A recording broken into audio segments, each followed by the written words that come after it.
Hi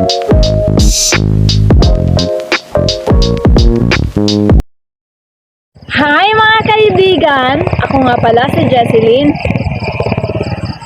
Ngayon, iba ang ating pag-uusapan. Handa na ba kayong maglakbay kasama ko sa mundo ng mga alamat?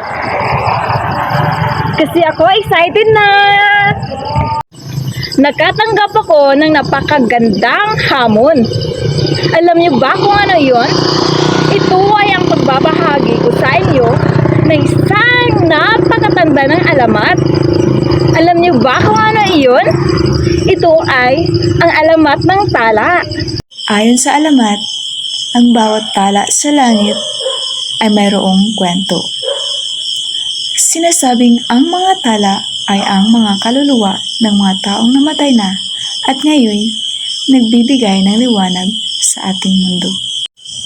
Ang alamat ng tala ay isang paalaala na kahit may mga taong mawawala sa ating buhay, ang kanilang mga alaala ay mananatili. Tulad ng mga tala, ang kanilang pag-ibig ay nagbibigay ng liwanag at pag-asa. Dati, noong bata pa ako, lagi akong nagtatanong sa lola ko tungkol sa mga tala.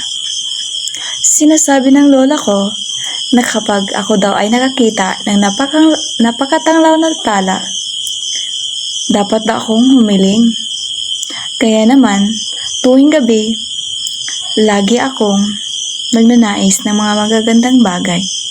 May mga pagkakataon daw na kapag tumitingin tayo sa langit, nakikita natin ang mga taong mahal natin sa buhay na nasa kabilang buhay na.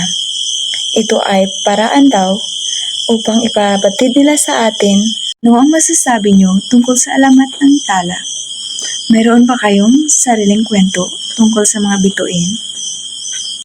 I-share lang sa comment section at huwag kalimutang mag-like, mag-subscribe at i-hit ang notification bell para sa susunod ko pang mga videos. Maraming salamat sa panonood.